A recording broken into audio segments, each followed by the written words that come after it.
Irmãs e irmãos, bom dia. Vamos fazer uma oração para a gente começar então a nossa 10ª aula sobre o ministério local. Senhor nosso Deus, nós somos gratos por mais esta manhã, pela Tua misericórdia renovada sobre nossas vidas, pela Tua bondade, pela Tua graça, pela Tua provisão, pela Tua proteção, pela noite de descanso e pela paz que reina em nossos lares, apesar de toda a nossa luta. Nós te agradecemos também por estarmos aqui reunidos em Teu nome, pela bênção de poder congregar, de estarmos nos debruçando diante da Tua palavra, estudando-a e buscando através da sabedoria do Teu Espírito que está em nós, compreendermos todo o Teu mistério. E é isso que pedimos nessa manhã, que o Teu Espírito, como nosso verdadeiro e único mestre, que Ele nos ensine, Senhor, a respeito do ministério da igreja local, a respeito do serviço diaconal e do serviço presbiteral, que o Senhor esteja nos agregando conhecimento, Senhor, para que possamos tomar todas as decisões que cabem a nós como Teus filhos e também como membros desta igreja. Ajuda-nos, Senhor, esclareça-nos através do Espírito Santo e da luz da palavra. Senhor, que nós possamos ter alegria diante do que vamos estudar e que ninguém de nós aqui armazene dúvidas em nossos corações, mas que haja esclarecimento nessa manhã. Assim nós te pedimos com gratidão, também com a santa expectativa de logo mais à noite congregarmos novamente, para cultuarmos ao Teu nome. Assim nós agradecemos e tudo pedimos no nome santo do nosso Redentor Jesus Cristo. Amém. Amém. Irmãos, como é do conhecimento de todos, a gente já começou esse estudo, temos aí 9 aulas, essa já é a 10ª, né? E em breve estarão todas no site da igreja para que nós possamos tanto recapitular, como também nos atualizar, aqueles que não ouviram ainda as aulas a respeito do ministério. O objetivo então é falar dos presbíteros para a igreja, ou dos presbíteros e dos diáconos, melhor, né? Falar do ministério geral. A gente tem falado mais de presbíteros, né? Porque Paulo também fala mais de presbíteros e um pouco menos sobre os diáconos, né?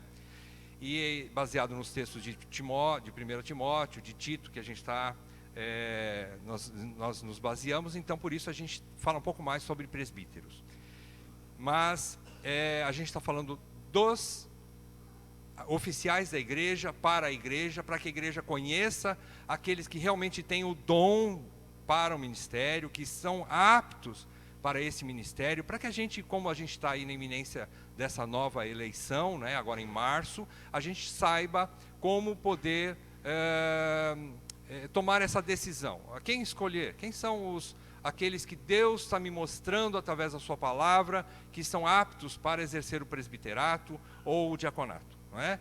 Então esse é o objetivo, falar dos oficiais da igreja para a igreja. Mas ao mesmo tempo nós estamos falando para os candidatos, né? Para os que aspiram o episcopado, para aqueles que aspiram servir na igreja como oficial, seja no diaconato, ou seja no presbitério. Nós também estamos instruindo a nós mesmos, recapitulando verdades, não é? Que estão nos reorientando, porque nós estamos observando através dessas aulas quantas falhas ainda têm sido cometidas pelo ministério atual, não é? Então isso nos ajuda a nos alicerçar novamente, a ganharmos conhecimento, a amadurecermos nisso, a fazermos um balanço daquilo que foi feito até hoje, os ministros, né, atuais, e colocarem em ordem aquilo que falta, não é? Sempre há uma evolução quando nós estudamos a palavra de Deus. Então esse também é o objetivo, é falar dos oficiais para a igreja e falar para os oficiais da igreja, não é? Para que eles também estejam se realinhando naquilo que falta, não é? Então esse é o nosso objetivo. Vamos aí então à 10ª aula. Hoje nós vamos falar somente 2 qualificações, que é a de hospitaleiro e apto a ensinar. A gente vai encontrar os textos em 1 Timóteo, abra comigo, eu transcrevi ali na versão ARA, que é a que a gente mais usa, não é? Mas não tem problema a versão que você tem na mão. A revista é atualizada, ao meio da revista atualizada, ela diz assim, 1 Timóteo capítulo 3, versículo 2, nosso primeiro texto. 1 Timóteo 3:2, diz assim: é necessário, portanto, que o bispo seja irrepreensível, esposo de uma só mulher, temperante, sóbrio, modesto, hospitaleiro, apto a ensinar. Essas duas últimas qualificações, versículo 2 de 1 Timóteo 3, é que nós vamos trabalhar nessa manhã. Hospitaleiro, apto a ensinar. Tito tem o texto correspondente, quando Paulo ministra a Tito, para que ele também faça a mesma coisa que Paulo deu ordem para Timóteo fazer em Éfeso, ele dá também a Tito para fazer em outra região, para que ele também escolha presbíteros que tenham essas características. Vejam aí, Tito, capítulo 1, versículos 8 e 9. Eu emendei os dois porque uma qualificação está no versículo 8, a outra no versículo 9. Abram aí, Tito 1, 8 e 9. Antes, hospitaleiro, amigo do bem, sóbrio, justo, piedoso, que tenha domínio de si, apegado à palavra fiel, que é segundo a doutrina, de modo que tenha poder tanto para exortar pelo reto ensino, como para convencer os que o contradizem. Vejam que Paulo, quando fala a Tito, ele especifica mais, ou ele explica mais a respeito do que é ser apto a ensinar. Parece que Timóteo compreendia mais o que Paulo queria dizer, e ele então é bem sucinto, ele é resumido, quando ele simplesmente fala assim para Timóteo: olha, busca alguém que seja apto a ensinar. Pronto, falou para Timóteo.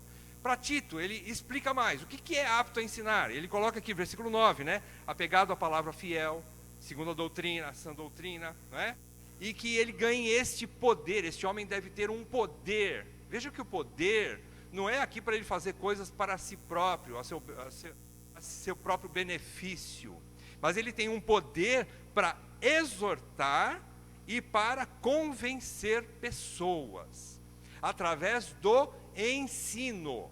Então é a mesma coisa que Paulo fala a Timóteo, apto a ensinar. Para Tito ele especifica mais, ele esclarece um pouco mais, ele detalha mais. Então vamos lá, vamos estudar essas duas características ou qualificações que um presbítero deve ter. Começando com hospitaleiro. Essa palavra, traduzida no português para hospitaleiro, como você tem aí na sua Bíblia, ela é originária do termo grego philoxenos. Hospitaleiro é philoxenos, que é a junção de duas palavras gregas. Philo é amigo, philo significa que ele é amigo, mas a palavra xenos, que significa forasteiros ou estrangeiros. Então, juntando as duas, ele é um amigo de forasteiros, amigo de estrangeiros, amigos de sem-teto. Seria mais ou menos isso. Amigo daqueles que precisam de algum tipo de abrigo. Amigo de gente que não tem um teto, por assim dizer. Ou porque ele estava de passagem naquela cidade, ou porque ele perdeu todos os seus bens, ou porque ele está passando uma crise e ficou sem casa, e, enfim, ou porque ele está numa crise conjugal e ele precisa de um lugar para ficar pelo menos uma noite ali. E, então é uma oportunidade de acolhimento em diversas situações da vida das pessoas, então ele é amigo dessas pessoas, ele ama. Veja que aí inclui sentimento. Ele tem um sentimento de abrigo, de proteção, de trazer para dentro da sua casa, de acolher sob o seu teto. Então, vamos lá. A ideia não é tanto do sujeito que gosta de abrir sua casa para atividades sociais prazerosas. Quer dizer, não é só promover festinha de fim de ano na casa dele, ou confraternizações no Natal, no primeiro de ano, ou coisa semelhante, não é só essas atividades. Pode fazer isso? Pode, sem problema nenhum, não é isso que Paulo não está querendo dizer que não pode. A questão é que esse ponto de Paulo é sobre o homem de Deus, veja bem, alguém da igreja, um homem de Deus, que coloca seu lar abnegadamente à disposição do reino de Deus. Ele se sacrifica pelos outros, ou seja, abnegadamente ele faz esse sacrifício para o bem de outros. Ele abre as portas da sua casa para outros, para acolhimento de outras pessoas. Então essa é a ideia de Paulo. Como oficial, ele tem o dever de acolher delegados a serviço da igreja local e também abrir sua casa para as necessidades dos membros da comunidade local, para as necessidades dos membros da sua igreja. Isso faz parte do ofício de mestre modelo. Então Paulo está colocando aqui para que o presbítero aprenda a fazer tudo isso, aprenda a ser hospitaleiro, porque ele é modelo também nisso. O presbítero é modelo em todas as áreas da vida dele. Não que a gente tenha que seguir literalmente, se o presbítero comprou um carro da Toyota, eu também tenho que comprar um carro da Toyota. Não, você não precisa. Você pode comprar um da Honda, talvez seja melhor, né? Enfim, sei lá, estou fazendo uma comparação. Não é em todas as, mas na área espiritual. Na área espiritual ele tem que ser modelo. Na área de piedade, como um homem piedoso, ele tem que ser o primeiro a dar o exemplo dessas coisas, não é? Como que um cristão age? Então ele é um mestre modelo. Irmãos, tem como conseguir um pouquinho de água? Já estou ficando com a boca seca. Se tiver Coca-Cola é melhor.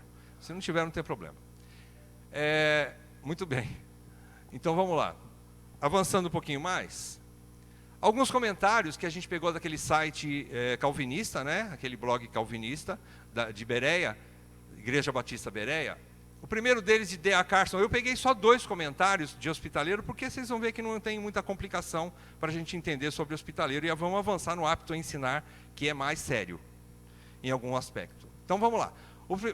Carson diz que o presbítero não deve ser um ermitão, ou um monge, que é alguém que vive solitário, né? Vive sozinho, não se relaciona com pessoas, não tem contato com a sociedade, e ele fica como um ermitão, preso dentro de casa, e, enfim, e não tem ninguém que também, ele não traz ninguém para a casa dele, não é um ermitão. Não deve ser alguém que sempre quer ficar isolado das pessoas. Não adianta ter um pastor que é um grande leitor de livros e um pensador disciplinado, é um homem de doutrina, né? Não adianta ser só de doutrina, mas que só ama a igreja em teoria, ao mesmo tempo que não suporta as pessoas, quer dizer, não se relaciona.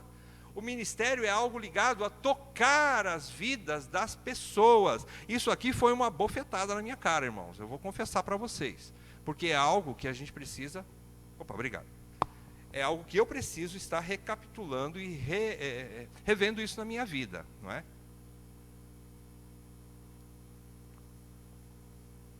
A gente já tem conversado bastante em casa, já tenho tomado outras bofetadas na minha esposa, e a gente já tenho visto que realmente eu preciso de mais atitude nessa área, não é?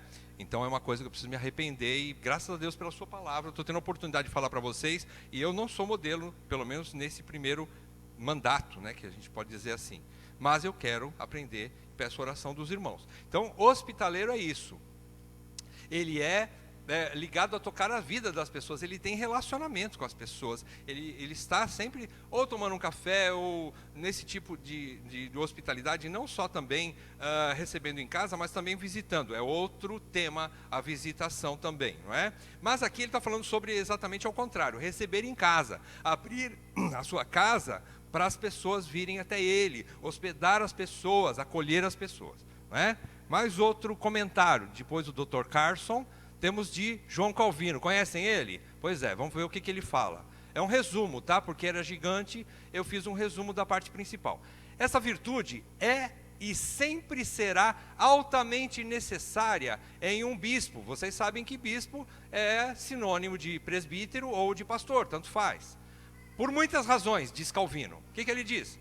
Durante perseguições e reveses na vida, as casas dos presbíteros devem servir de retiro aos exilados ou desafortunados. Era exatamente a ideia que Paulo tinha naquela época. O que estava acontecendo no cristianismo, nos primórdios do cristianismo? Estava acontecendo que a igreja cristã era perseguida de forma assim avassaladora. E muitos perderam suas casas por conta do judaísmo, que expulsou os judeus, primeiros convertidos, ao cristianismo. Então esses judeus foram lançados fora das suas famílias, foram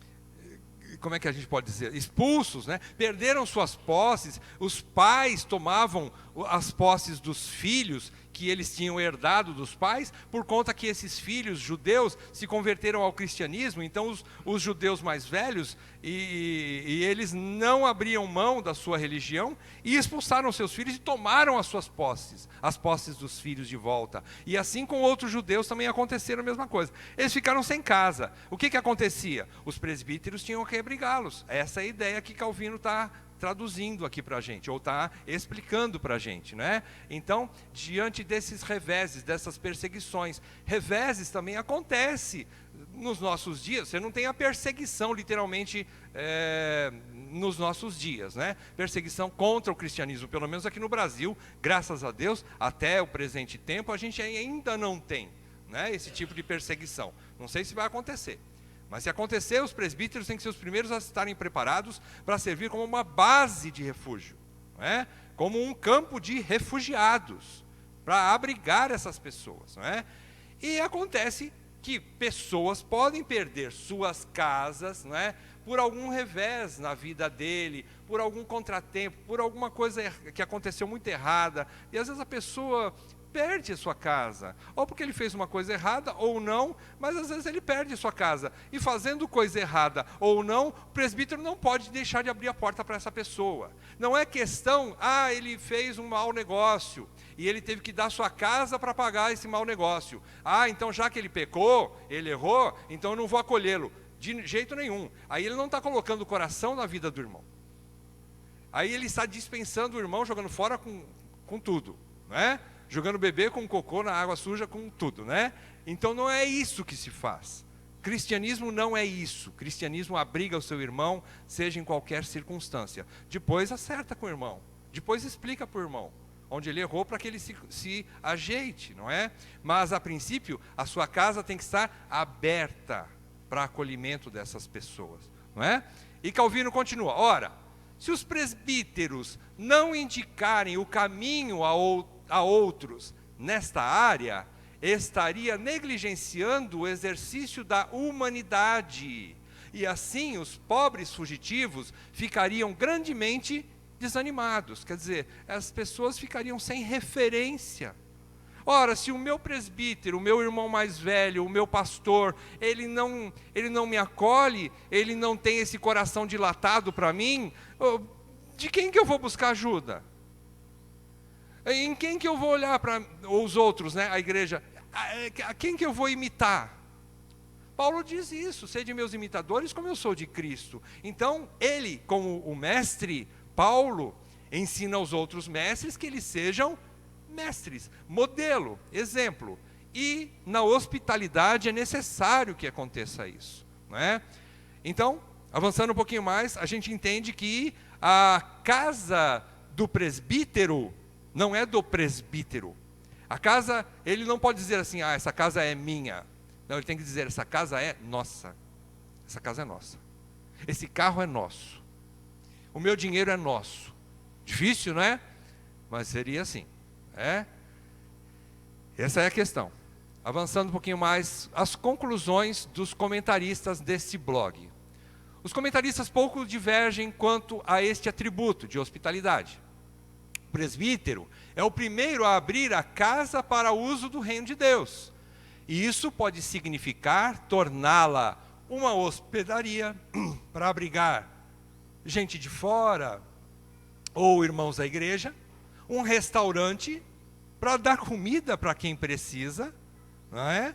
Por alguma necessidade, um abrigo ou uma base de operações, onde outros presbíteros, diáconos e outras pessoas que estão servindo no reino, que estão precisando de base para estar se reestruturando, ela serve de base, não é? Nós temos uma base, aonde? Na casa dos meus presbíteros. Quantos são? São 6, ótimo, você tem 6 bases que você pode se orientar, não é? Ou para estar ali como operação, centro de operação daquela igreja local, onde cabeças se reúnem para pensar e tomar decisões, não é? Também é para isso que servia, uma referência para o avanço do Evangelho. E como disse um desses comentaristas, disse que a casa dele está aberta para os salvos e os não salvos. Embora Paulo diga, ali a referência de Paulo é mais sobre acolhimento dos irmãos, sejam perseguidos, sejam delegados, outros ministros que estão vindo à sua cidade para pregar, para falar do evangelho, para ministrar um curso, ele acolhe em sua casa também, né? Delegados de outras igrejas que têm comunhão com ele, não é? Mas também serve de base para alguém que ainda não conheceu o evangelho, mas que está ali querendo Deus, ainda confuso, quem sabe. Então a casa dele serve para acolhimento daquela pessoa, e no próprio acolhimento ele está ensinando, não só através da palavra ministrada, não só através das suas pregações, mas também até mesmo pelo exemplo. Irmãos, quantos de nós aqui não fomos tocados como quando fomos acolhidos por algum pastor no início da nossa carreira? Quantos de nós não fomos tocados olhando a maneira com que o pastor se comportava com a sua esposa e com seus filhos dentro da casa dele, quando nós ficamos hospedados lá na casa dele no início da nossa carreira cristã? Quantos de nós não fomos edificados, não é? Quando vimos o tipo de atitude que aquele homem tem com o relacionamento que ele tem com seus vizinhos, e às vezes a gente fica lá um dia na casa dele, ou algumas horas na casa dele, mas a gente vê como é que ele ajuda a esposa, se relaciona com seus filhos, e assim por diante, não é? Tudo isso chama atenção, atitudes que mexem conosco, nos edificam. E muitos de nós foram tocados. Nós não somos salvos pelo testemunho humano, fica bem claro isso. Mas o testemunho humano corrobora, ele contribui para a salvação através do evangelho. Porque as pessoas vão olhar na nossa vida como presbíteros e vão falar assim: o que ele prega é verdade. E isso eu então passo a crer no que ele fala, porque eu vejo vida nele. Como é que você vê vida numa pessoa? Andando junto. Talvez se hospedando com ele. Não é? Então é assim que funciona o atributo. Veja como é importante. Eu falei que o outro atributo que nós vamos ver agora é mais importante. Não é que esse não é. É que o outro, ele é básico, ele é fundamental, porque se um presbítero não tem o próximo atributo que a gente vai ver agora, até mesmo ele está desqualificado para a função de presbítero. Não é? Vamos avançar. Vamos lá. Segundo atributo, apto para ensinar. A origem da palavra grega é didácticos. A origem grega, a palavra é didácticos, que Paulo usa nesse texto de 1 Timóteo e de Tito 1:9. 1 Timóteo. Significa, apto a ensinar significa apto e hábil no ensino. Ou seja, um mestre capaz de ensinar. Ele tem capacidade de comunicação. Capacidade de comunicação. Ele é claro naquilo que ele explica. Ou seja, os seus ensinamentos são adaptáveis ao seu público-alvo. Vocês sabem o que é isso? A gente aprende também isso. Existe um público-alvo. Se uma pessoa vai falar por exemplo, a universitários ou a acadêmicos de teologia, ele pode usar uma linguagem mais técnica, não é? Um pouco mais elaborada no sentido técnico de teologia. Mas se ele vai falar para um público que não tem esse preparo teológico mais profundo, ele tem que adaptar a sua mensagem ou a sua linguagem para que essa pessoa compreenda o que ele quer dizer. Porque não adianta nada eu falar um monte de blá, blá, blá, blá, blá aqui para vocês, de teologia profunda, e vocês irem para casa e falar assim: eu não entendi nada. Tá, ele falou até bonito, mas não estou levando nada para casa. Estou levando minha marmita vazia para casa. Não estou levando nada de comida. Não adianta. Então ele precisa aprender a falar de uma maneira inteligível para o público-alvo, não é? Então isso significa apto a ensinar, ou seja, hábil no ensino e mestre e capaz de ensinar. Em 1 Timóteo 3:2, o texto que nós já lemos, a ênfase desse texto de 1 Timóteo 3:2 é na capacidade de transmitir a verdade a outros. É exatamente isso. É didácticos. Ele tem capacidade de transmitir a verdade a outros. Ou seja, a comunicação dele é precisa. É como uma flecha certeira no alvo, bem no centro do alvo. Ele acerta o alvo da maneira com que ele comunica. Esse é o texto de Timóteo. Paulo foi bem breve, né, quando ele diz, apto a ensinar. Mas ele quis dizer tudo isso, que ele tem capacidade de penetrar a mente das pessoas para lançar lá dentro a sua ideia, a sua mensagem, não é? O que ele está querendo ensinar. Mas em Tito 1:9, a ênfase é mais expressamente doutrinária, ou seja, esse homem tem um apego maior ao conhecimento da doutrina de Cristo, que gera poder para a exortação e o ensino das pessoas. É como se Paulo tivesse, se a gente juntar as duas, o Espírito Santo é maravilhoso, né? Ele completa, a sua palavra completa aquilo que Deus quer falar conosco. Vejam que as duas cartas estão ali, em alguns termos são muito parecidos, em alguns um pouco diferentes, Tito e 1 Timóteo. Mas a ideia, quando você junta as duas, elas se complementam, elas se completam, isso é maravilhoso. Então o Espírito Santo, usando Paulo para escrever essas duas cartas, no segundo texto de Tito, ele está dizendo que este homem tem um estudo profundo, um conhecimento doutrinário profundo. Ele não é raso, mas ele é profundo naquilo que ele estuda sobre teologia, sobre doutrina, sobre conhecimento bíblico. Ele não é raso, ele conhece a Bíblia. Ele lê outros livros? Não. Ele já fez algum curso de teologia? Não. Ele tem algum preparo, né? Vai nas conferências, congressos? Não. Então, ele não tem profundidade. Paulo, quando fala a Tito, ele está falando, esse homem tem que ter esse tipo de profundidade. Por quê? Porque em momentos da vida, nós vamos ser colocados em bico de sinuca. Nós vamos ser colocados como mestres em situações que a gente vai ter que buscar uma resposta bíblica. E muitas vezes a gente fala, irmão, eu não tenho a resposta agora, mas eu sei que a Bíblia tem, eu vou buscar. Ainda que eu não tenha nesse momento, mas daqui a pouco eu te dou uma resposta. Ou amanhã eu te dou uma resposta. E a gente tem que ir atrás. O conhecimento não quer dizer também que você tenha a resposta imediata para as situações. Nós não somos um computador preciso que armazena a Bíblia, todo o conteúdo da Bíblia e o que ela quer dizer, toda essa exegese da Bíblia está contido imediatamente na nossa mente. Nós não temos essa capacidade, mas a gente sabe que lá tem a resposta. Eu sei os meios de buscar essa resposta. Então o presbítero precisa saber disso. Ele precisa saber disso, não é? E em Tito, quando Paulo fala a Tito, é exatamente isso. Para que ele tem que ter esse conhecimento? Esse conhecimento vai gerar nele, ou seja, no presbítero, este poder para exortar e ensinar as pessoas. Aqueles que vão contradizer o presbítero em alguma coisa, depois o presbítero, ou naquele momento o presbítero vai ter que ter uma resposta também para dizer, tudo bem, você está contradizendo, mas isso não é o que a Bíblia fala. O que a Bíblia fala é isso, isso e isso. Não é? Então ele tem que ter essa capacidade, não é? de estar exortando e ensinando as pessoas, né? Em cima da doutrina de Cristo. Veja, ele não vai falar, não é um coach. Ele não é um coach. Nós não temos coach na igreja. Nós temos mestres, não é? E mestre, eu já disse para vocês, o mestre não é só aquele que ensina teoricamente. Isso a gente pode dizer assim, fazendo uma...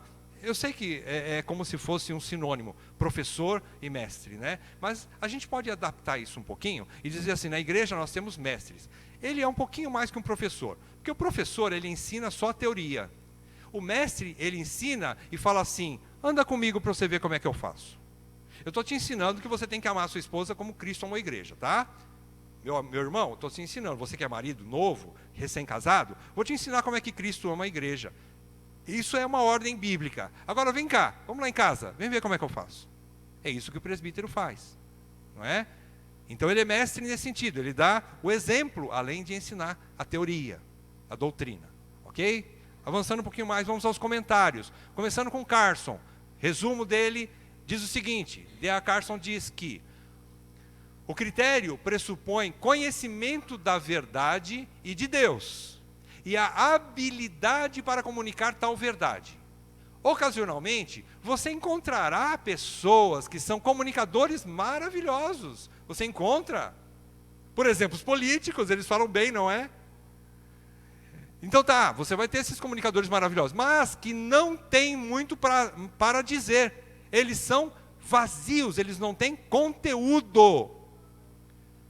Por outro lado, você encontra algumas pessoas que têm sólido conhecimento, eles são profundos na doutrina bíblica, mas não conseguem transmiti-lo a ninguém. Em ambos os casos, eles estão desqualificados para este ofício. Ele foi duro, Carson. Ele foi duro. A gente vai fazer todo esse trabalho em cima de vários comentaristas, né? Então vamos ver.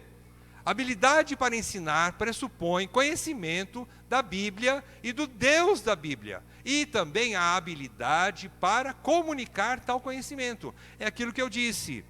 Por exemplo, às vezes uma pessoa tem um conhecimento profundo, mas se ele não sabe, por exemplo, se eu vou dar um prato de comida para o Bernardo, meu netinho de 1 mês, de 2 meses, eu tenho que fazer um preparo muito mais elaborado, diferente do que o prato de comida que eu vou dar para a Lorena, porque ela já tem dentinho e sabe comer muita coisa sólida, não é? Então assim, o homem que prega, ele tem que saber qual é o público que ele vai falar. Ele precisa saber esmiuçar do jeitinho que a pessoa possa comer aquele alimento, de uma maneira mais fácil, de uma maneira mais compreensível, não é? Porque aquela pessoa precisa ouvir as coisas bonitas, boas e bíblicas que ele vai falar, mas não ficar só como poesia no ouvido da pessoa. Tem que ser aplicável à vida da pessoa. A pessoa tem que saber aplicar essas verdades, não é? Então é isso que o Dr. Carson fala. Por isso que ele recomenda que nem num caso nem no outro a pessoa seja qualificada. Se ele não tem conteúdo e se ele também não sabe se expressar, então ele não deveria se candidatar para presbitério. Veja que a coisa está ficando séria. Esse é um atributo fundamental para o caso do presbítero. Estamos falando de presbítero, não é? Outro comentário, não foi? Agora. Calvino, resumo também. Não é suficiente ter conhecimento profundo se não for acompanhado de talento para ensinar. Há muitos que, seja porque a expressão vocal deles é defeituosa, ou porque não têm boas habilidades mentais, ou porque não empregam aquele idioma familiar, ou seja, é isso que eu estou falando, né? Trocar em miúdos, que é adaptado às pessoas comuns, mantém dentro das suas próprias mentes o conhecimento que eles possuem. Quer dizer, eles não sabem botar para fora. Eles sabem muitas coisas da Bíblia, mas eles não sabem transmitir aquilo para as pessoas, não é? Então Calvino novamente fala, quase igual o Dr. Carson, Calvino também falou, lá atrás, que isso era fundamental, não é? Que ele saiba transmitir às pessoas.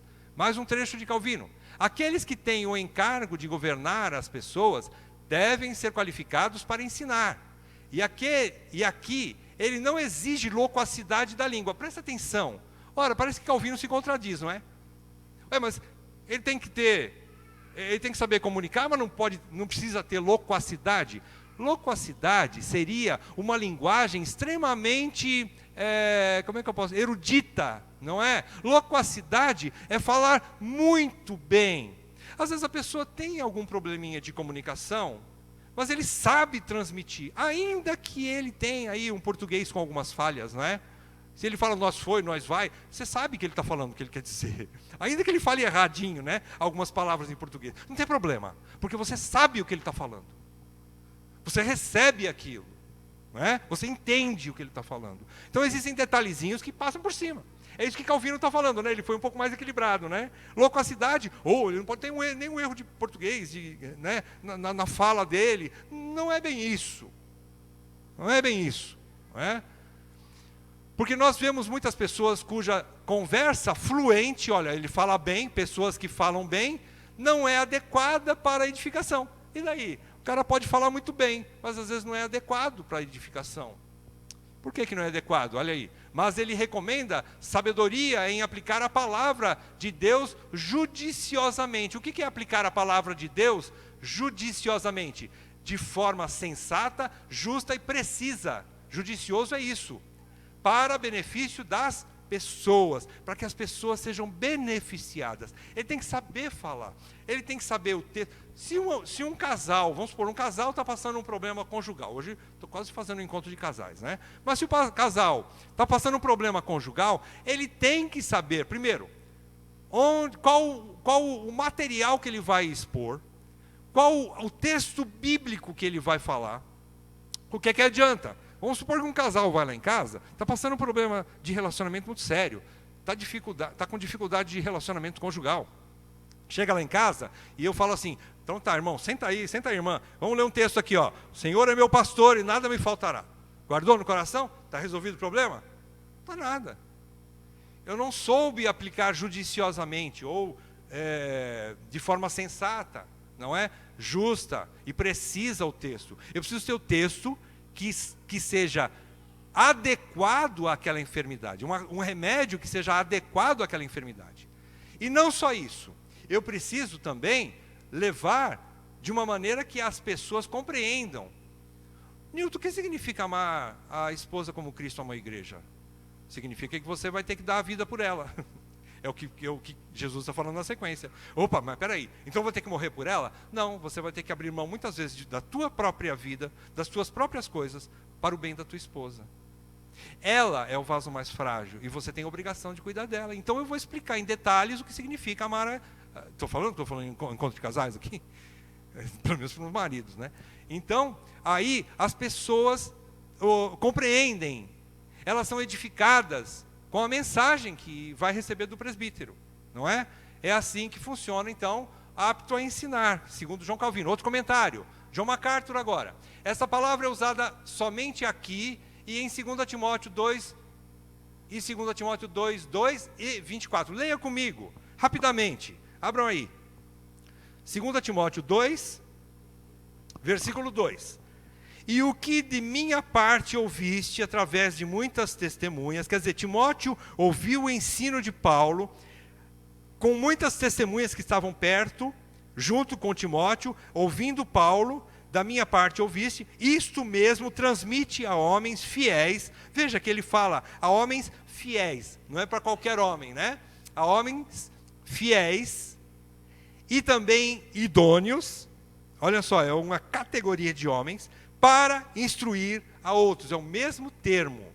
Instruir a outros, é o mesmo termo de apto a ensinar. Versículo 24, agora falando dos oficiais da igreja, Paulo novamente reforça a Timóteo, versículo 24. Ora, é necessário que o servo do Senhor, falando de um homem que está servindo na igreja, não viva a contender, e sim deve ser brando para com todos, e aí ele diz então, apto para instruir. Mesma coisa que apto a ensinar. E John MacArthur diz, é a única qualificação relacionada ao talento e habilidade espiritual do presbítero. É exigido dele que ele tenha essa habilidade. E a única que distingue presbíteros de diáconos, é a única que distingue. Se a gente for trocar em miúdos, tudo que Paulo fala para presbíteros, tudo que Paulo fala para diáconos, eles são a mesma categoria de homens. A única coisa que exige a mais de um presbítero é que ele tem que ter o dom de ensinar. Tem que ter o dom de ensinar.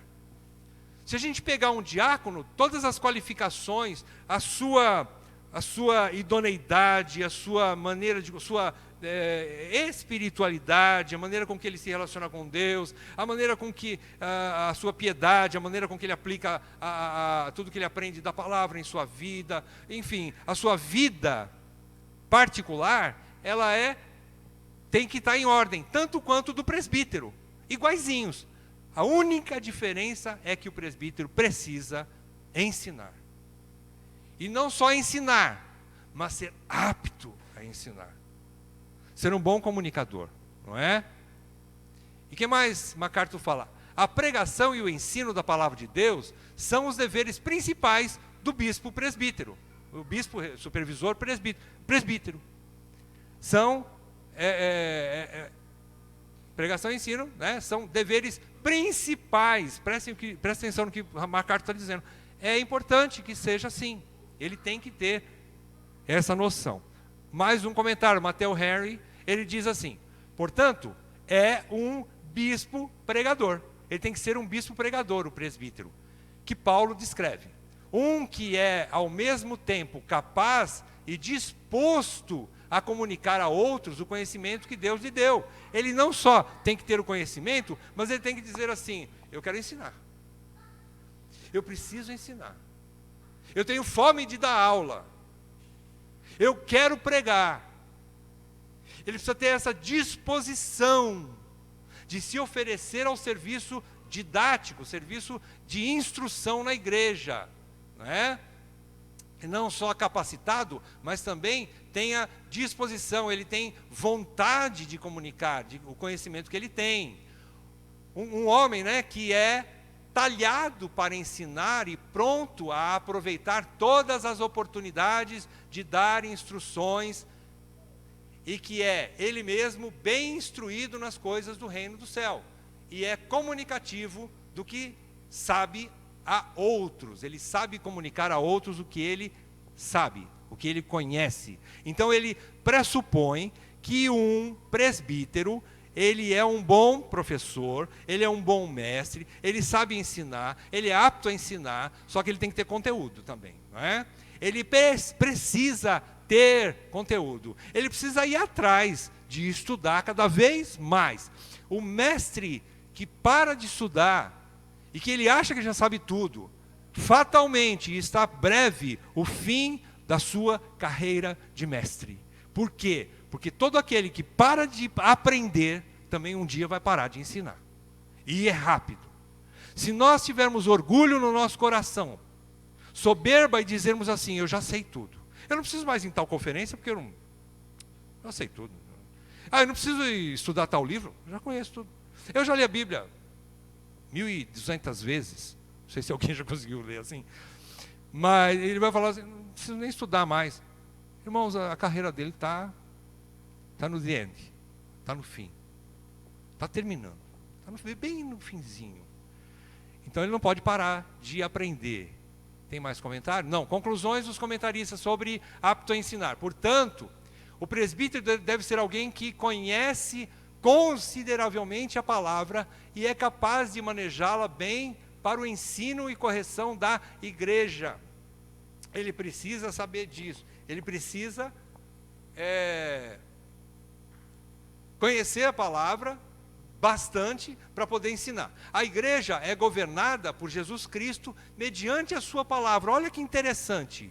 A igreja é governada pela palavra de Deus.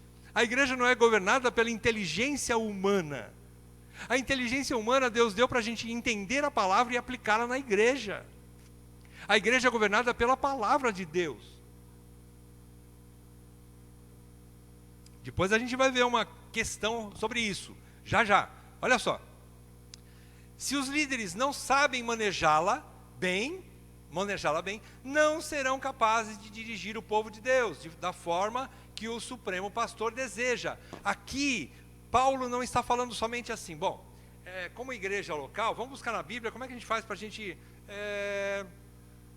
construir um salão da igreja, administrar as finanças da igreja, aplicar algumas coisas técnicas, né, dentro da igreja. Não é só isso. Também tem orientações sobre isso. Mas é mais do que isso. É fazer com que as vidas das pessoas estejam ganhando uma cosmovisão cristã. Eu preciso ensinar os meus irmãos para que eles conheçam cada vez mais a Cristo e a sua palavra, os princípios de Deus na palavra de Deus, para que eles apliquem em suas vidas e eles vivam de forma piedosa. Os meus irmãos precisam viver de forma piedosa. Vocês não vêm na igreja somente para adorar a Deus e glorificar o nome dele. É verdade que esse é o primeiro objetivo, mas vocês vêm para aprender coisas a respeito da Bíblia suficientes para vocês mudarem a sua mente, serem transformadas, para você experimentar a boa, agradável e perfeita vontade de Deus. E quem faz isso? A palavra. Através de quem? Dos mestres. Os mestres ensinam para que as mentes sejam transformadas, para que as pessoas experimentem. Esse experimente bem profundo, esse experimente, né? Capítulo 12 de Romanos 2. Esse experimentar é trazer a experiência da palavra para si. Ou seja, a vontade boa, agradável e perfeita de Deus é a minha vontade também. Eu vou vivê-la. Eu vou experienciar a vontade de Deus. É isso que Paulo está querendo dizer. Como é que a gente faz isso na mente dos irmãos? Através do estudo da palavra. Eles são transformados para que não sejam conformados com o mundo, e eles são transformados pela palavra. Então o presbítero é fundamental. Fundamental. Que ele seja um bom mestre, ensinador, um mestre professor, não é? Calvino, os comentários continuam. Como vários... Eu já li aqui? Já, né? Desculpa, eu acho que eu parei aqui, ó. Se os líderes não sabem manejá-la bem, não serão capazes de dirigir o povo de Deus da forma que o Supremo Pastor deseja. Como vários apontam, Calvino e MacArthur, por exemplo, este atributo implica em um talento especial e, portanto, reduz bastante o número de homens realmente aptos a assumirem o ofício. Parece que Calvino e MacArthur, ou os comentários aqui, estão querendo dizer assim, ó, eu não quero que ninguém seja presbítero. Não, ele não está querendo dizer isso. Ele está querendo dizer assim para a igreja, põe a pessoa certa para ser presbítero. É isso que ele está querendo dizer. Coloca a pessoa certa. Como o Nicodemos fala muito sobre eleições ministeriais, não é? Presbiterais ou diaconais. Ele fala assim, ó, ensina bem a igreja quem ela deve escolher. Por quê? Colocar a pessoa lá é fácil, difícil é tirar. Difícil é tirar. Se ele estiver fazendo bobagem, como um presbítero, como diácono, difícil é tirar. É complicado, dói mais, fere, saem ressentimentos, saem ressentidos, e a igreja, de alguma forma, ela sangra quando acontece isso. Não é? Ela fere, ela é ferida. Então, já de início, coloca a pessoa certa. Coloca a pessoa certa. Né? Como Tiago 3:1 fala, não vos torneis muitos de vós mestres. Não sejam muitos de vós mestres, não. Tiago está tirando a chupeta da boca da gente, está tirando o doce da boca da gente. Não, ele está dizendo assim, você quer ser mestre? Como Paulo fala, ótima coisa você deseja. Você quer ser presbítero? Excelente obra, excelente coisa você almeja. Porém, você tem que ser apto a ensinar. Você sabe ensinar? Então, se você não sabe, ou se você tem o desejo de ser presbítero, mas não sabe, vai aprender primeiro a ensinar. Depois você volta aqui e vamos ver se você vai ser eleito. É isso que Tiago está querendo dizer também. Não tem problema se você não for eleito agora, mas quem sabe no próximo mandato você já está mais preparado para isso. Deus não está dizendo assim, nunca mais. Deus está dizendo assim, prepare-se. Eu quero você no ministério, só que você tem que ser talhado para isso. Você tem que ser trabalhado, lapidado para isso. É isso que a palavra nos ensina, não é? Continuando, como Carson indica, não parece haver espaço para a figura do presbítero que não é capaz de ensinar. Comum em algumas igrejas, infelizmente. Infelizmente. O presbítero pode ser um cara carismático, amoroso, abraçador, ele é beijoqueiro, ele chama todo fim de semana para comer churrasco na casa dele, e ele está sempre fazendo isso, fazendo aquilo, não é? Amoroso, simpático, não é? É um doce o camarada. Mas se ele não sabe ensinar, ele está negligenciando, vai ser porteiro então, né? Ou vai fazer outra coisa. Mas presbítero não dá, né, gente? Se ele não sabe ensinar, o que adianta? Ele tem que ser tudo isso, mas ele tem que ter mais um pouco mais. E o principal é, aprenda a ensinar. Tem que ser mestre. Tem que aprender a ensinar, não é? A autoridade de um presbítero reside, em grande parte, na palavra que ele maneja, como 2 Timóteo 2,15, Paulo fala a Timóteo, o que é que ele fala mesmo ali? Ele diz assim, é isso aí, como é que é mesmo? Aprovado, como alguém de que se envergonhar, maneja bem a palavra da verdade, exatamente. Como é bom ter a Bíblia, né? É isso aí. Então, a gente entende que Paulo está querendo dizer que a palavra de Deus que governa a igreja é algo que o presbítero tem que ter intimidade com ela. Ele não precisa gravar o texto, ele não precisa ter a Bíblia na memória dele, porque ele não vai conseguir. Mas ele tem que saber manejar. É como se fosse uma espada. É uma arma de defesa e de ataque para proteger o rebanho. Ele precisa manejar aquela espada com muita habilidade. Ele tem que saber as características daquela ferramenta de defesa, daquela arma de defesa. E ele precisa ser apto, ser um soldado que está apto a manejar aquela arma de defesa para a sua própria proteção e para a proteção do rebanho.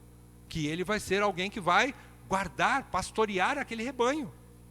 Então ele precisa ser apto a ensinar. E ele precisa manejar bem a palavra da verdade. Esses comentários nós tiramos então, aqui estão os créditos, Juliano Reis, mais uma vez, é o editor do blog Cristão Calvinista, Ministério Batista Berete, Teresópolis. É aquela apostila que nós estamos acompanhando, não é? Sobre qualificações de presbíteros e diáconos. Não é? Essa primeira parte está mesclada com alguma coisa que eu acrescentei, tá? Mas eu acrescentei coisa bíblica, tá, gente? Então, vamos avançar mais um pouquinho. O que é que nós temos então de... uma consideração, antes de terminar, eu gostaria só de fazer uma consideração aqui, uma consideração final, que é uma pergunta que a gente tem no coração. Há duas categorias de presbíteros? É uma pergunta, tá? Os que governam e os que ensinam. Em 1 Timóteo 5,17, você tem o texto que diz assim: sejam considerados dignos de dobrados honorários aqueles que presidem bem, especialmente aqueles que... os presbíteros que presidem bem, especialmente aqueles que se afadigam no ensino da palavra. Não é? Da palavra e no ensino. Que se afadigam. Então, peraí, a gente fica pensando assim, tem aqueles que presidem, que governam, que administram uma igreja, e tem outra categoria de presbítero que ensina, que se afadiga no ensino. Tem duas categorias. O que é que significa isso? O que é que Paulo está querendo dizer? Está querendo dizer o seguinte: em primeiro lugar, nós não cremos dessa maneira. Por quê? Eu vou explicar agora. Primeiro, só há um texto que supostamente trata dessa questão. Esse texto de 1 Timóteo 5,17. Não há nenhum outro texto na Bíblia que explique que há duas categorias de presbíteros. Em primeiro lugar, mas então quer dizer que eu preciso ter mais de um texto para que uma verdade seja basilar, seja legítima? Não, não é que precisa ter, mas se tiver é bom. Então, mas só tem um texto. Se é uma coisa tão importante, por exemplo, se Paulo está querendo ensinar com tantos detalhes a Timóteo sobre o presbítero, será que então ele não teria colocado, junto com as qualificações, que existem presbíteros que ensinam e que existem presbíteros que presidem? Será que Paulo não teria colocado mais detalhes, porque Paulo é detalhista, não é? Paulo é muito detalhista, ele não quer deixar dúvida para os seus discípulos que iriam ensinar outros presbíteros nas verdades que ele estava transmitindo para a igreja. Então, para não ter dúvida, eu acredito que Paulo teria colocado mais textos com essa explicação, não é? Existem presbíteros que vão fazer uma coisa, mas existe outra categoria que faz outra. Mas não, só há um texto. Primeiro argumento nosso aqui, só há um texto, esse daí. Então a gente já fica meio parado. Por que é que eu estou dizendo isso? Por quê? Porque existe a administração da igreja presbiteriana que é composta de duas categorias de presbíteros. Nós não estamos julgando os nossos irmãos, não estamos dizendo que eles estão errados, porque nós também não temos absoluta certeza disso, mas as evidências mostram um pouco diferente do que eles usam para administrar. Então nós não alicerçamos a nossa igreja, a Igreja Cristã em Campo Grande, em cima de um único texto que não parece ser aquilo que ele diz. Não é? Então, a igreja presbiteriana, hoje, ela conta com o grupo de presbíteros regentes, que são os administradores, e um grupo de presbíteros docentes, que são os mestres, os pastores que pregam, os pregadores. são os docentes.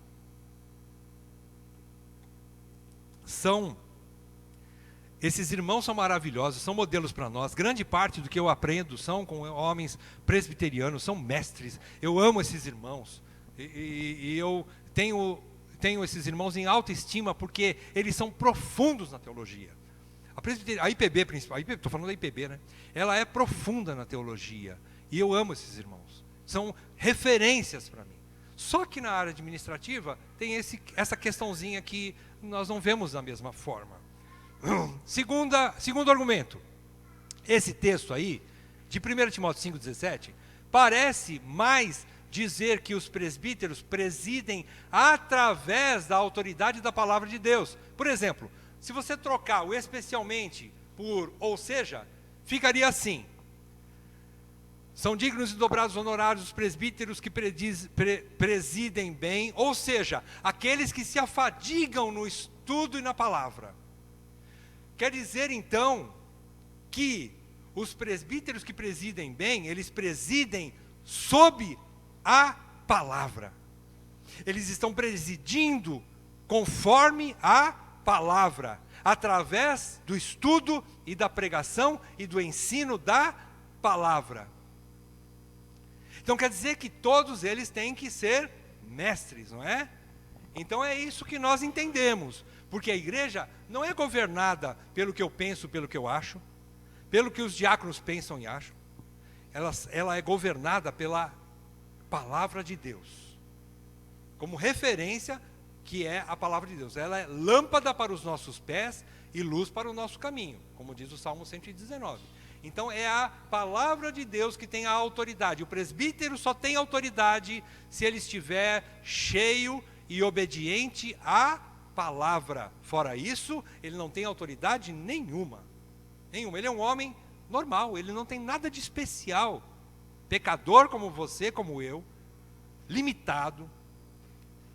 E só a palavra de Deus é que tem autoridade na vida dele e na vida da igreja. Terceiro argumento: os próprios apóstolos deixaram a administração a cargo dos diáconos, para continuarem somente com o ministério da palavra e da oração. Se você estuda Atos 6, de 2 a 4, eu não vou abrir aqui, você estuda em casa, mas é o texto que nós já estudamos aqui com a igreja. A gente vê que os apóstolos, quem eram os apóstolos? Eram os primeiros presbíteros da igreja primitiva. Quem são os presbíteros atuais? São os remanescentes, não é? São as crias, né, por assim dizer, dos apóstolos. Se os apóstolos, que eram os primeiros presbíteros, eles deixaram a cargo dos diáconos toda a administração, e eles disseram assim: não é conveniente que nós deixemos o estudo da palavra e a oração para servir as mesas, para servir as viúvas que estão com fome, para administrar a igreja, para cuidar das coisas materiais da igreja. Não é conveniente, então nós não podemos fazer isso. Isso o quê? Deixar o estudo e a oração, o estudo da palavra e a pregação e a oração. Se não é conveniente, então você não vê nenhum texto depois daquele texto que mostra que presbítero também tem que administrar a igreja. Nós não temos nenhum texto consistente que diz isso. Mas diz que diáconos estão assumindo aquilo de uma vez por todas. Então quem administra as nossas finanças? Nós cremos, são os diáconos. Nós entendemos assim. São capazes, são idôneos, são honestos o suficiente, que nós colocamos esses homens lá. Então nós descansamos na maneira com que eles administram as finanças, as outras coisas da igreja, o prédio. Às vezes coisas que não estão terminadas, mas com certeza porque faltou alguma coisa. Principalmente, din-din. Não deu para fazer tudo. Pode falar.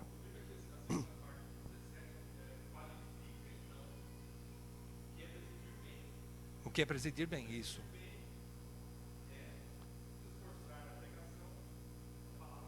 Exatamente. Não está se esforçando no ensino e na pregação. Exatamente. É isso. Esses que estão se esforçando são honrados, não é? Através de dobrados honorários, através de obediência da igreja, de reconhecimento da igreja. Não é? Então é isso que Paulo está querendo dizer.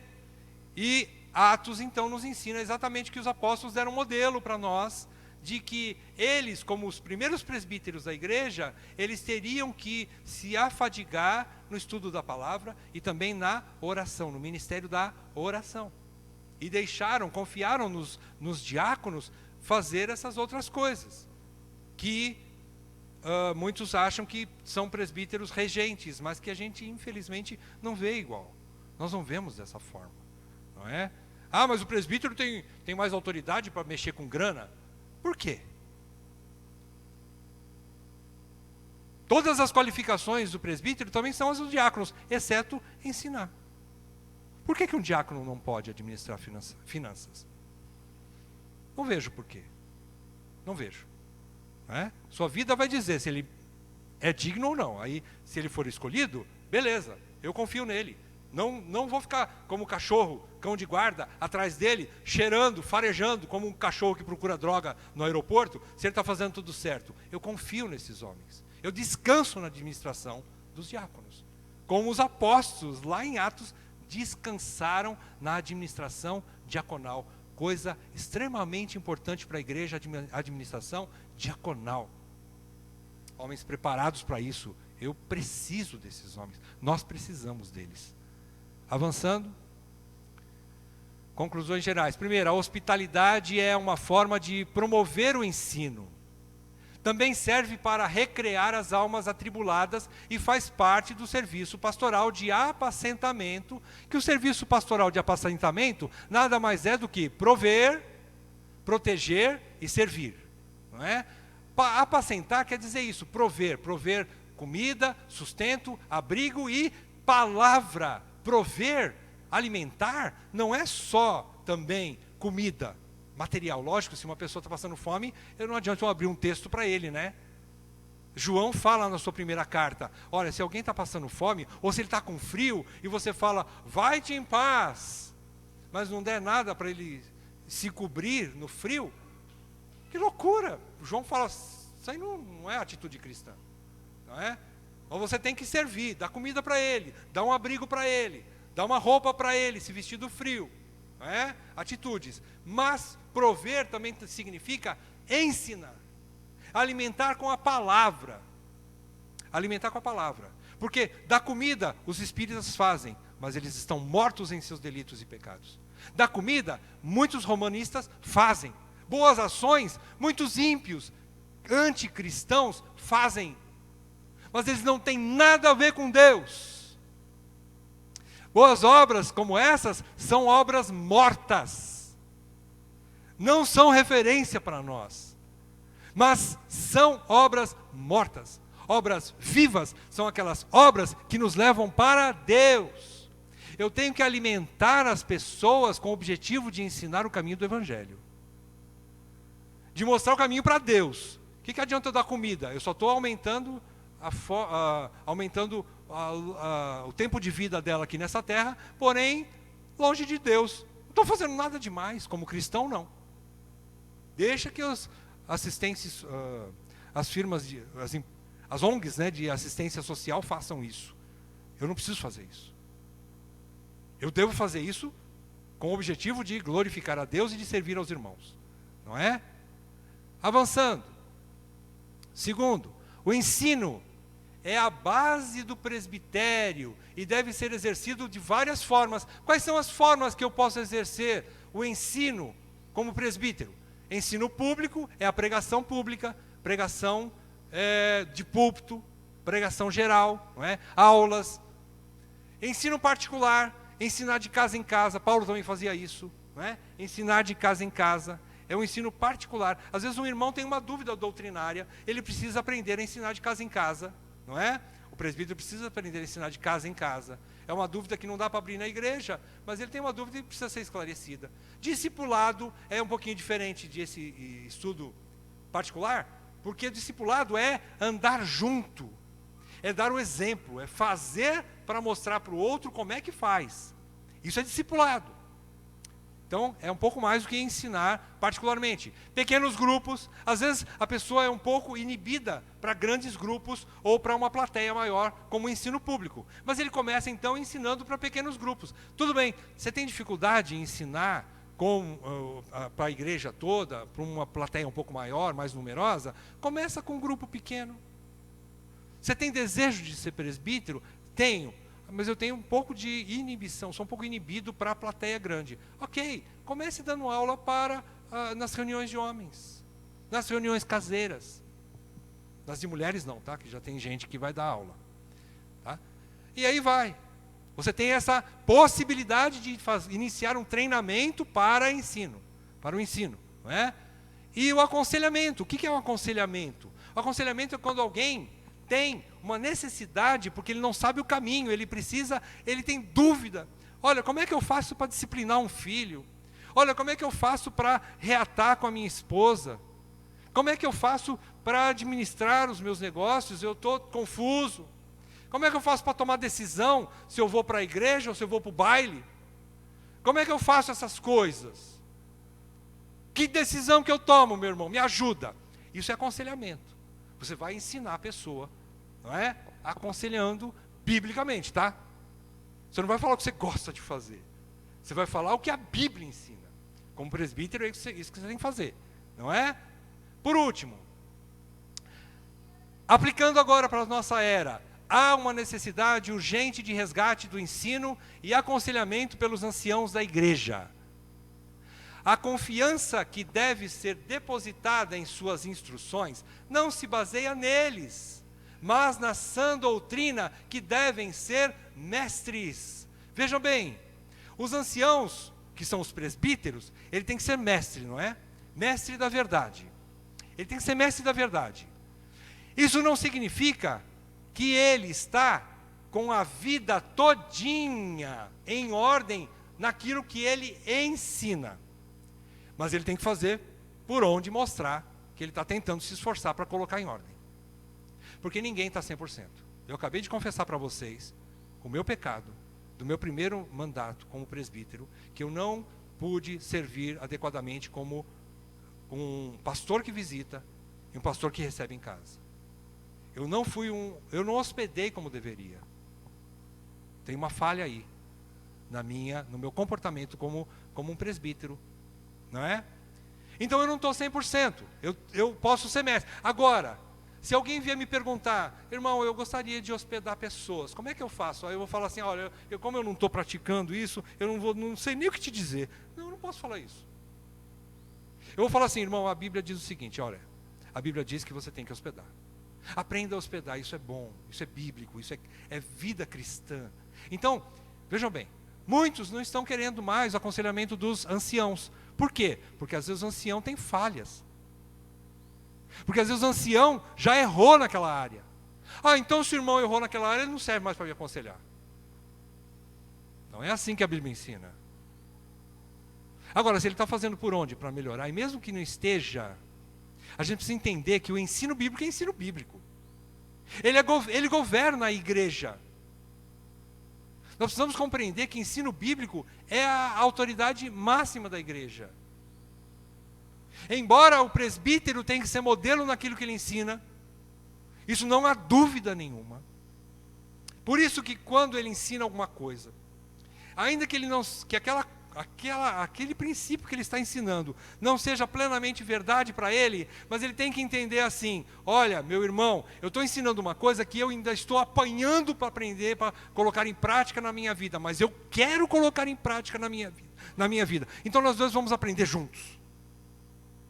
Porque eu não sei ser hospitaleiro ainda, mas eu quero aprender. Se Deus está mandando que eu seja hospitaleiro, então eu quero ser hospitaleiro. Então, os irmãos mais jovens precisam resgatar essa confiança nos anciãos. Muitas vezes é por questão de orgulho, ou por questão de não querer receber uma orientação que vai ferir a sua vontade própria. Eu já tenho uma vontade. E se eu for buscar conselho, talvez eu vou ouvir uma coisa que vai contra essa minha vontade. Então eu nem vou lá. Eu vou procurar outro meio. Não faça isso. Aprenda a ser humilde, porque Deus resiste ao soberbo, mas Ele dá graça ao humilde. Então não desqualifique pessoas por conta de alguns erros cometidos no passado, talvez até num passado não muito distante, mas as pessoas que sabem ensinar, que foram colocadas por Deus, lembre-se de que foi Deus que colocou aquela pessoa lá, como um presbítero. Eu preciso confiar nos meus presbíteros, né? Eu preciso confiar naqueles que Deus vai levantar nesse novo ministério, e creio que aqueles homens são suficientes para me ensinar. Não é que eu não posso pedir conselho para mais ninguém, não é isso que eu estou falando, irmãos. Não ponham palavra na minha boca, e nem no meu ensino. Não é isso que eu estou falando, porque existem muitas pessoas, jovens, que não estão se candidatando para presbítero, mas que têm muita sabedoria. Eu mesmo aprendo às vezes com muitos jovens aqui da igreja. E como eu aprendo? O problema é ter um coração humilde para querer aprender. Essa é a questão, que todos nós precisamos ter. E os anciãos foram levantados para isso mesmo, chama-se experiência, coisas que os jovens não têm. Não têm. Não adianta inventar que experiência não se ganha somente com estudo acadêmico. Experiência se ganha com vida, tempo de caminhada. E muitos erros do passado serviram para nos orientar que hoje eu não devo mais fazer aquilo. Então isso é benefício para outros, que eu posso dizer assim: meu irmão, minha irmã, eu fiz isso, ou eu tentei fazer dessa forma também, e deu errado. Então não siga o meu caminho, mas olha, a Bíblia diz para fazer assim, assim, assado. Siga a Bíblia, siga a palavra de Deus, que você vai dar bem, que vai dar certo. Confie na palavra de Deus. Assim é o ministério presbiteral. Então nós precisamos resgatar isso aí. Avançando um pouco mais. Olha que bonito, ó. Então, palavras finais de Calvino. Calvino orienta, fechando essa questão, ele diz: se julgamos uma grande impiedade contaminar qualquer coisa que é dedicada a Deus, ele certamente não poderá suportar quem, com mãos impuras ou mesmo despreparadas, manuseie aquilo que, entre todas as coisas, é a mais sagrada na terra. É, portanto, uma audácia, bem perto de um sacrilégio, tomar a Escritura precipitadamente, torcendo-a a nosso bel prazer, ao luxo de nossos caprichos, o que já tem sido feito por muitos em tempos passados. A gente encontra no livro de Encontrando Presbíteros e Diáconos Fiéis, do Abwilling, capítulo 13, não é? Que fala sobre aptos a ensinar. Calvino está querendo dizer o seguinte: é um grande pecado alguém se colocar na posição de mestre ou de presbítero, se ele não tem aptidão para ensinar. Ele está falando que está perto de um grande sacrilégio. Então é sério, não é mesmo? É sério se candidatar para o presbitério se a pessoa não tem aptidão para ensinar. É muito sério, não é? Eu vou fechar com um texto de 1 Timóteo 3, 14 a 16, ele diz assim, que o tema é: a Igreja de Deus, coluna e baluarte da verdade, o grande mistério da piedade. Escrevo-te essas coisas, para Timóteo, né? Esperando ir ver-te em breve, para que, se eu tardar, fique ciente de como se deve proceder na casa de Deus, que é a igreja do Deus vivo, coluna e baluarte da verdade. Evidentemente, grande é o mistério da piedade. Aquele que foi manifestado na carne, foi justificado em espírito, contemplado por anjos, pregado entre gentios, crido no mundo, recebido na glória. Está falando do mistério de Deus, que é Jesus Cristo. Aonde está esse texto? Você sabe me dizer? Onde que ele vem? Na sequência do quê? Das qualificações dos bispos e dos diáconos. Está ali à toa? Paulo colocou esse texto ali dizendo que a igreja é a coluna baluarte da verdade.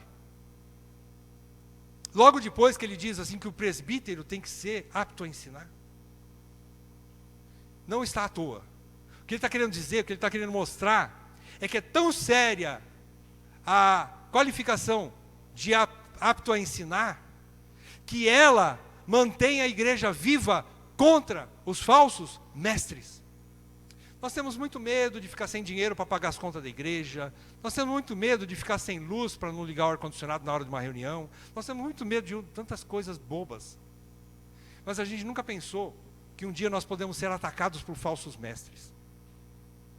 Desculpa, não quero dizer que nós nunca pensamos. Talvez alguns pensaram. Eu às vezes, não penso tanto nisso.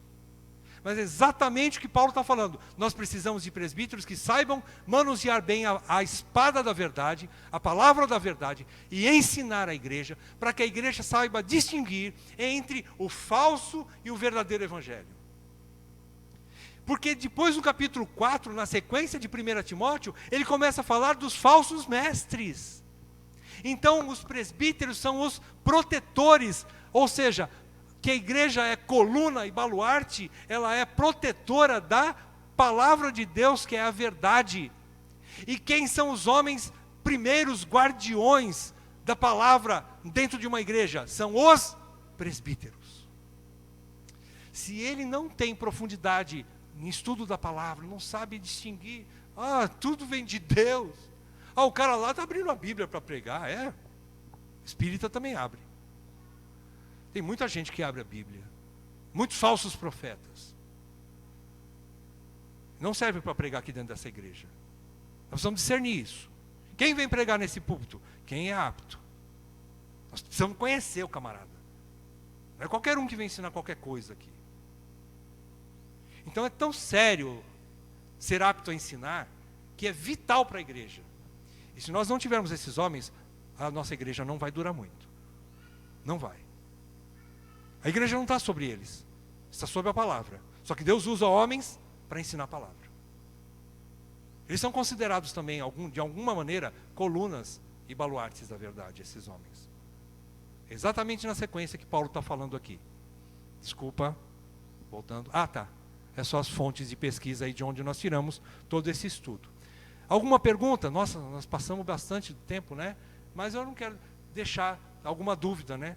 Tem alguma coisa que você queira perguntar? Tem alguma dúvida? Ou acrescentar alguma coisa? Pode explicar, né? Dar uma floreada aí no que foi falado. Pode falar, Danilo.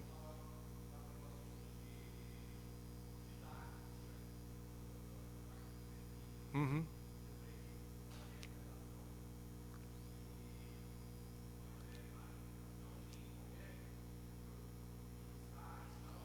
Uhum.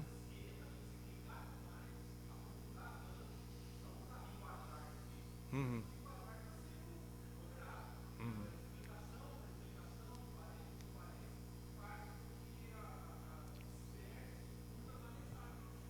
Sim, sim, sim.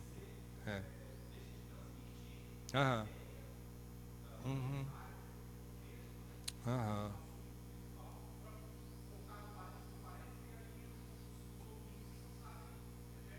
Verdade, perde. Uhum.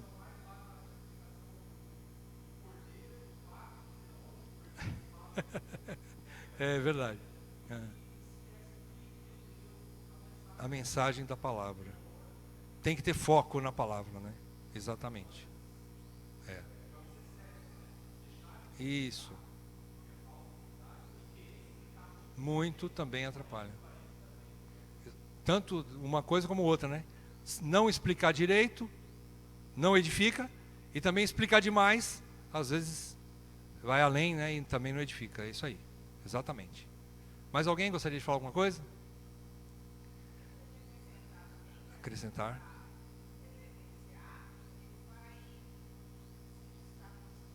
Uhum.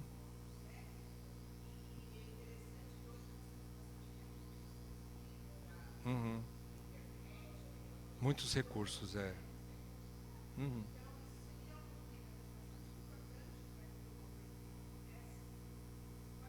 Uhum.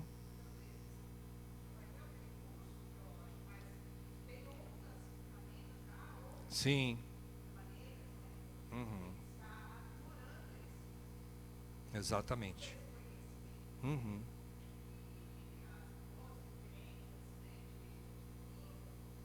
Uhum.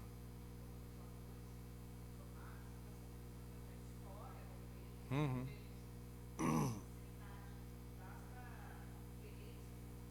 Exatamente.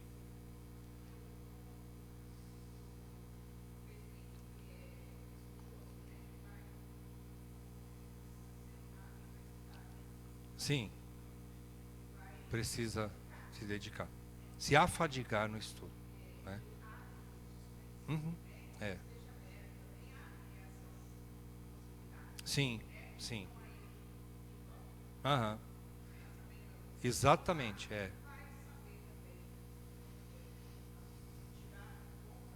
Exato. Isso que a irmã Valnira está falando, eu vou dar o meu testemunho aqui. E realmente é algo que é fantástico. A modernidade tem me ajudado muito, não é? A tecnologia tem me ajudado muito. Porque às vezes você não encontra aqui, perto da gente, em Campo Grande, alguma escola teológica boa.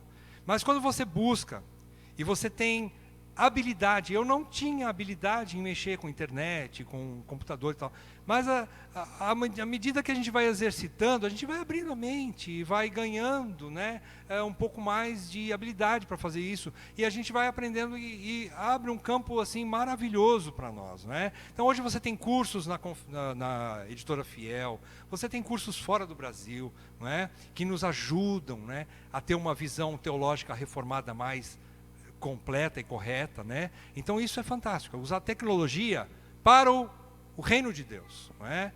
E isso é muito bom, é verdade. Usar esses recursos. Amém? Marisa? Uhum.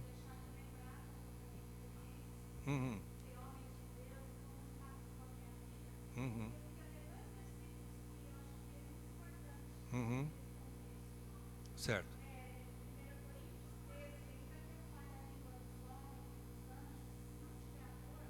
Uhum. Uhum.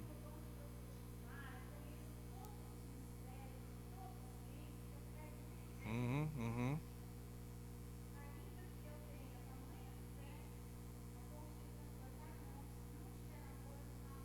Uhum. O dom supremo, é verdade. Uhum. Uhum. Uhum. Sim.